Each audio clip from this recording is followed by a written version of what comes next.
Nabi besar Muhammad sallallahu alaihi wasallam. Hadirin jamaah Jaulah Ramdhaniyah yang dimuliakan oleh Allah Subhanahu wa taala. Pada tahun ini Al-Fakir mendapatkan tugas seperti biasa, yakni berkaitan dengan tafsir yang ada dalam Al-Quran. Pada pertemuan tahun ini Al-Fakir ditugaskan untuk membahas dari hikmah-hikmah, faidah-faidah yang terkandung di dalam surat Luqman. Kenapa dinamakan dengan surat Luqman? Karena memang di dalamnya menceritakan, menjelaskan tentang nasihat-nasihat dari Luqmanul Hakim. Para ulama berbeda pendapat tentang siapa Luqman itu sendiri. Al-Imam Ibnu Katsir, beliau mengatakan bahwa Luqman adalah Luqman bin Anqa bin Sa'dun. Sedangkan menurut pendapat yang lain bahwa Luqman adalah putra dari saudara perempuan Nabi Ayub. Ada juga yang mengatakan bahwa Luqman ini adalah seorang hamba sahaya, seorang budak dari Habasyi yang berkulit hitam. Ya, jelek lah kalau bahasa kitanya. Pendapat lain bahwa Luqman ini adalah Luqman bin Faghur bin Nahur bin Tarikh. Dia adalah Azar, anak dari anaknya saudara dari Nabi Ibrahim. Luqmanul Hakim, beliau hidup kurang lebih sampai dengan 1000 tahun. Dan beliau mengalami era zaman Nabi Daud alaihissalam. Bahkan beliau berguru, belajar kepada Nabi Daud alaihissalam. Luqmanul Hakim, ulama bersepakat bahwa Luqman ini bukan seorang nabi, tapi seorang hakim. Kecuali dari pendapat Ikrimah dan juga Imam Sya'bi yang mengatakan bahwa Luqmanul Hakim ini adalah seorang nabi. Di dalam dikatakan bahwa khuyira, Luqman diberikan pilihan oleh Allah Subhanahu wa taala bainan nubuwah wal hikmah, untuk memilih derajat kenabian atau derajat ahlul hikmah. Wahtarahu al hikmah, maka Luqmanul Hakim memilih hikmah. Mahwal hikmah? Al hikmah huwal ilmu wal amal wal isabah bil qaul wad din. Hikmah itu adalah ilmu dan juga amal dan juga ucapan-ucapan yang baik, ucapan-ucapan yang benar. Jadi hikmah di sini bukan hikmah yang kita pahami orang-orang ahlul hikmah, orang-orang perdukunan, bukan, ya, bukan. Jadi orang-orang yang bijaksana, wal ilmu, yaitu ilmu, ya. Waruya annahu kana naiman fi wasatin nahar. Diriwayatkan satu waktu Luqmanul Hakim ini sedang tidur di siang hari. Kemudian fanudiya ya Luqman, ada suara yang memanggilnya, hai Luqman, hallaka an naj'ala khalifatan fil ard. Apakah engkau ingin aku jadikan engkau sebagai pemimpin di muka bumi, fatahkumu bainan nas bil haq, sehingga engkau bisa menghukumi umat manusia dengan kebenaran. Fa ajaba as-saud, maka kemudian Luqman menjawab dari suara tersebut, faqala khuyyirani rabbi qabiltu al-afiyah. Andaikan Tuhanku Allah Subhanahu wa taala memberikan pilihan kepadaku, maka aku akan memilih al-afiyah walam akbal al-bala, dan aku akan menolak bala atau ujian. Jadi yang dipilih oleh Luqmanul Hakim adalah diberikan keselamatan baik di dunia maupun di akhirat. Namun fa'in azama alayya, ya kalau memang aku dipaksa atau aku dipilih dengan ketentuan dari ketentuan Allah Subhanahu wa taala, fasam'an wa ta'atan, maka ya aku akan tunduk dan mengikuti dari apa yang Allah tentukan kepadaku. Fa inni a'lamu annallaha in faladzalika, karena sesungguhnya aku tahu kalau Allah Subhanahu wa taala telah menentukan sesuatu pada hambanya, niscaya Allah akan membantu dan menolong hambanya. Maka apa yang Allah tentukan kepada kita, apa yang Allah berikan kepada kita, dengan kondisi kita yang berbeda-beda, profesi kita yang berbeda-beda, ini merupakan ketetapan dan keadilan Allah Subhanahu wa taala. Karena Allah Subhanahu wa taala zat yang maha adil, tidak mungkin Allah meletakkan sesuatu bukan pada tempatnya. Maka apa yang Allah berikan kepada kita ini sudah sesuai dengan keadilan Allah Subhanahu wa ta'ala. Maka tugas kita adalah ar-ridho bil qada, ridho dengan ketentuan Allah. Hadirin jamaah yang dimuliakan oleh Allah Subhanahu wa ta'ala, suratul Luqman makiyatun. Surat Luqman ini adalah surat yang ayat-ayatnya mayoritas diturunkan di kota Mekah, illa walau annama fil ardi min syajaratil aqlamun wal bahru yamudduhu min ba'di sab'atu abhurim manafidat kalimatullah innallaha azizun hakim, kecuali dua ayat yang tadi dibacakan dan ayat berikutnya. Namun pendapat yang lain mengatakan bahwa seluruh daripada ayat-ayat, jumlah dari ayat-ayat surat Luqman ini semuanya diturunkan di kota Mekah. Wahia arbaun wasalasuna ayat, dan surat Luqman ini memiliki 34 ayat. Bismillahirrahmanirrahim. Alif lam mim. Tilka ayatul kitabil hakim, hudaw wa rahmatan lil muhsinin, alladzina yuqimunas salata wa yu'tunaz zakata wa hum bil akhirati hum yuqinun. Ulaika ala hudam mir rabbihim wa ulaika humul muflihun.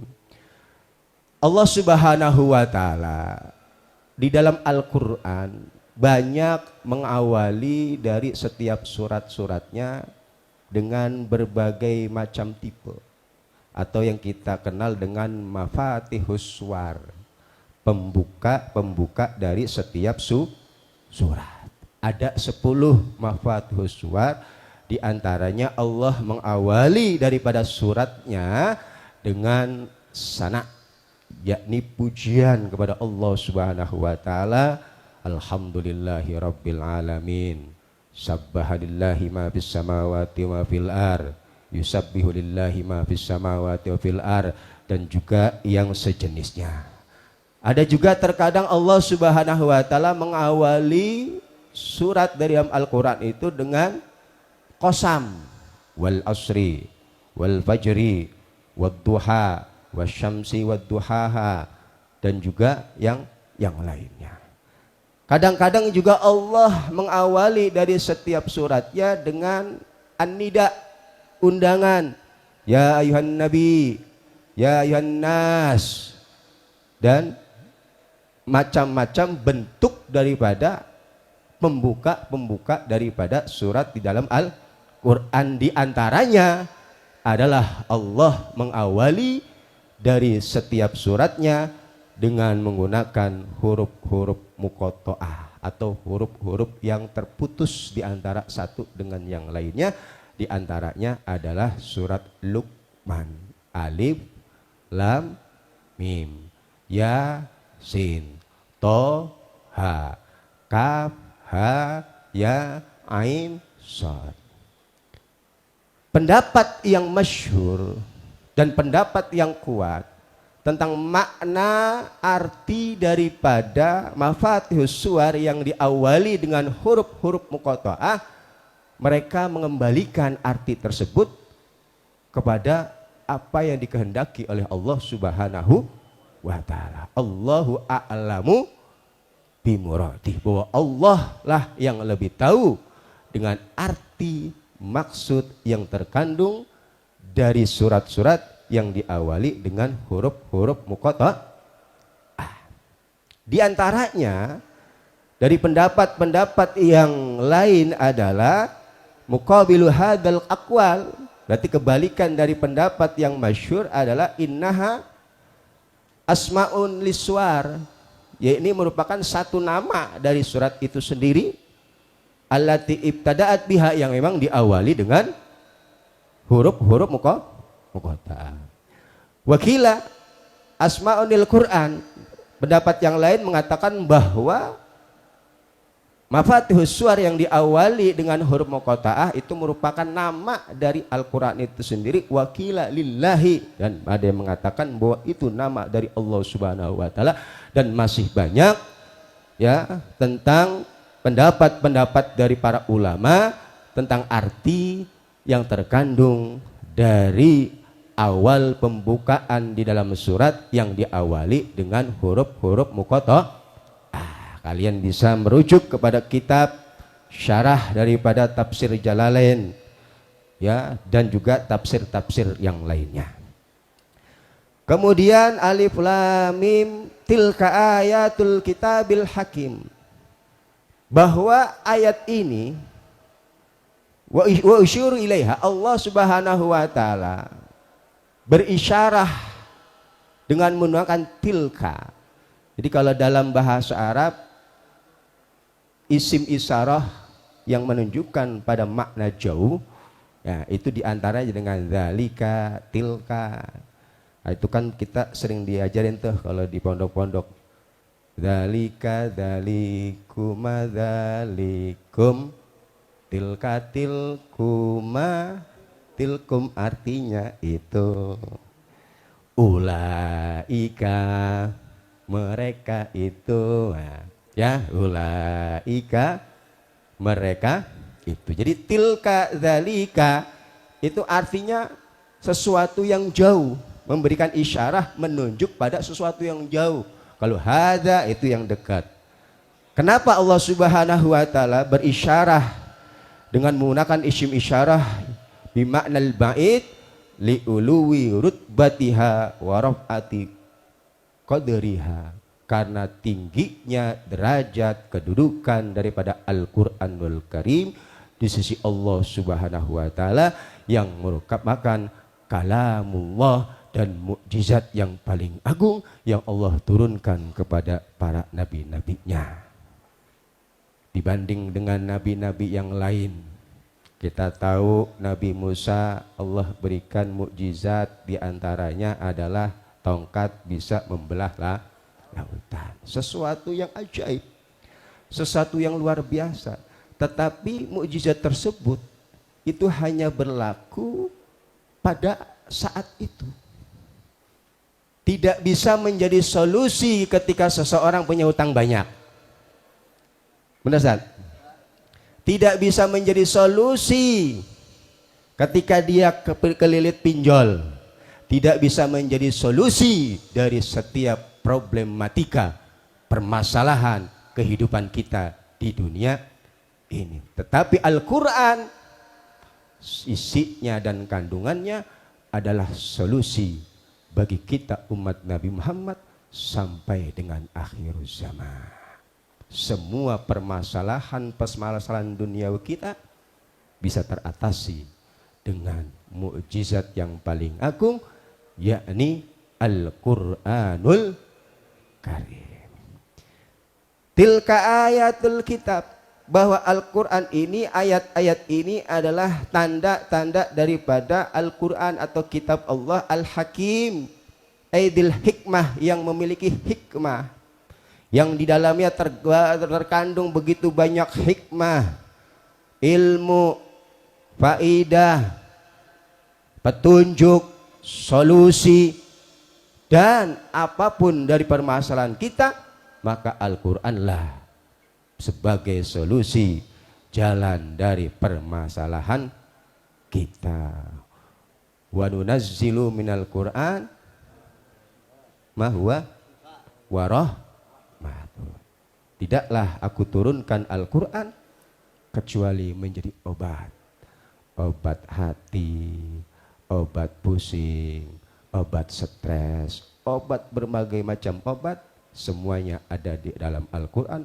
Warahmatun, dan menjadi rahmat bagi kita sebagai umat Nabi Muhammad sallallahu alaihi wasallam. Ayatul kitab ayil hakim hudaw wa rahmatan lil muhsinin.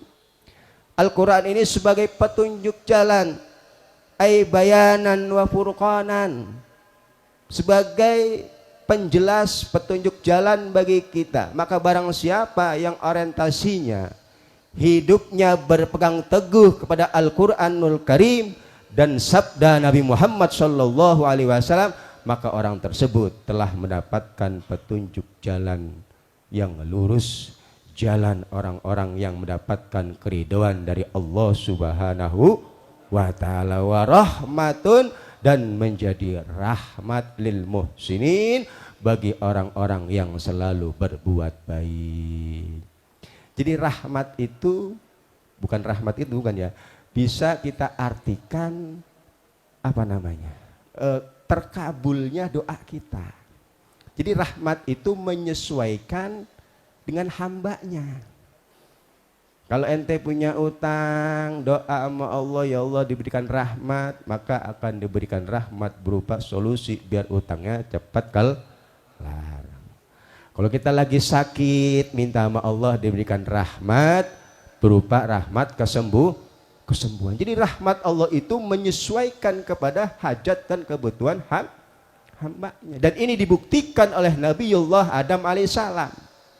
Kita tahu bahwa Nabi Adam alaihissalam ketika diusir oleh Allah Subhanahu wa ta'ala ke muka bumi, Nabi Adam itu ditaruh oleh Allah Subhanahu wa ta'ala di daerah Naisabur, kalau salah India ya. Kemudian Siti Hawa itu di Jeddah Mekah Al-Mukarramah. Berapa tahun itu Nabi Adam nyari-nyari bininya nggak ketemu? 100 tahun apa 50 tahun? 40 tahun.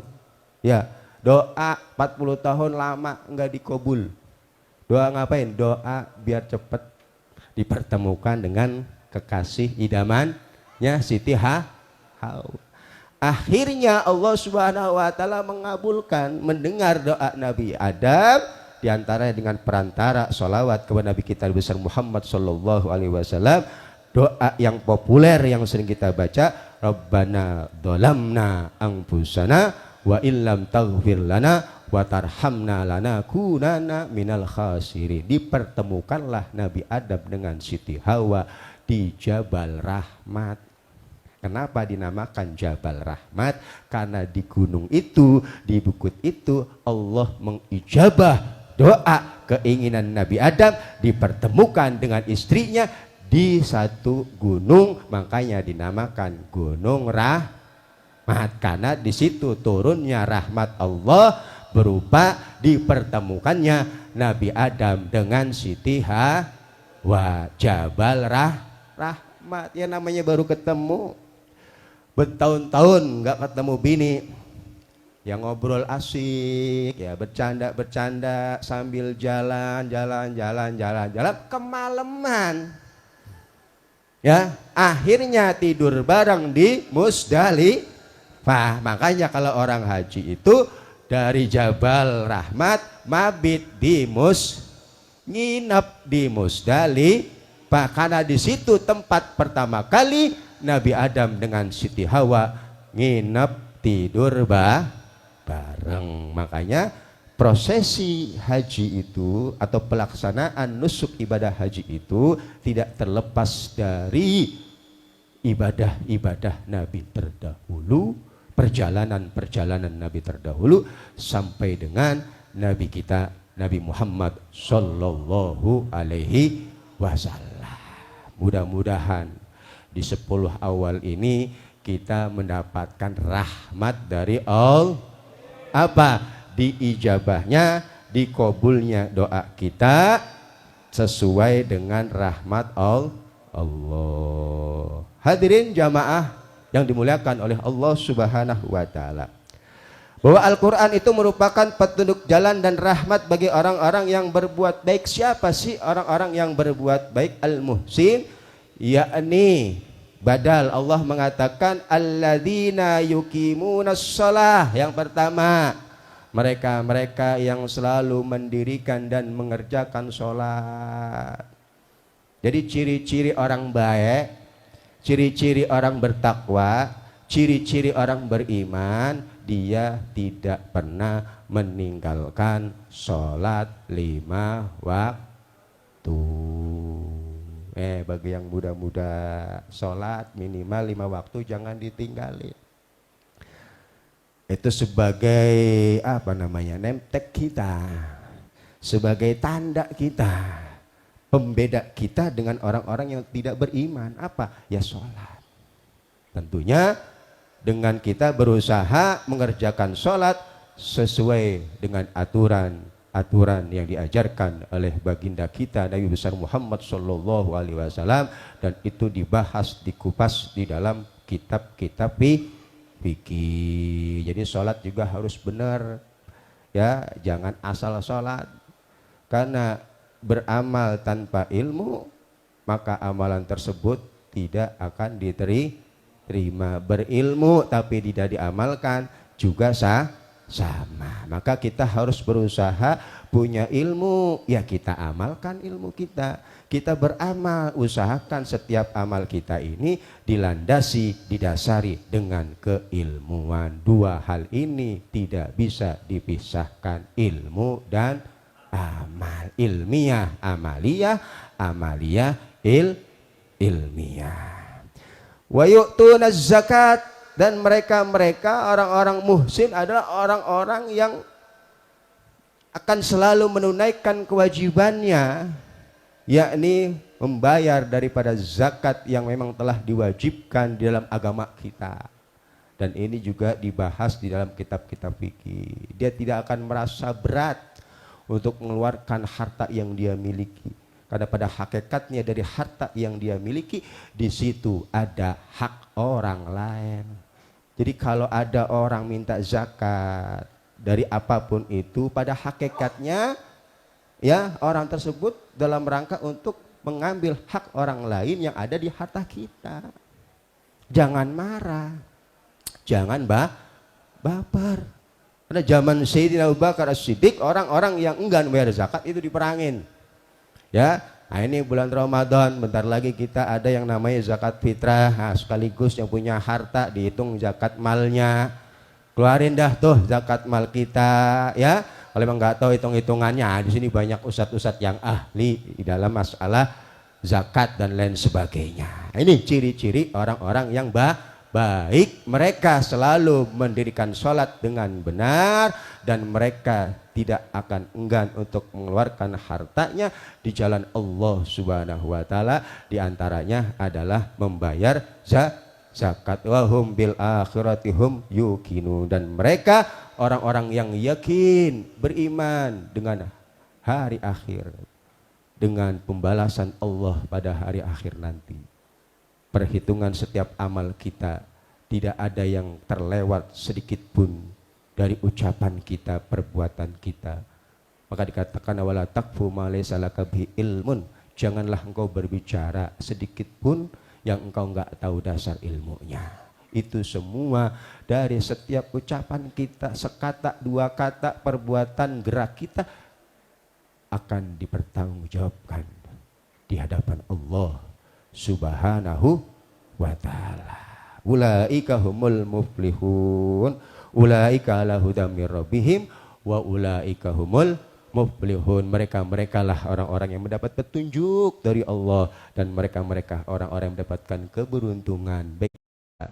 Baik, mereka selalu mendirikan sholat dengan benar, dan mereka tidak akan enggan untuk mengeluarkan hartanya di jalan Allah Subhanahu wa taala. Di antaranya adalah membayar zakat wa hum bil akhirati hum yuqinun, dan mereka orang-orang yang yakin beriman dengan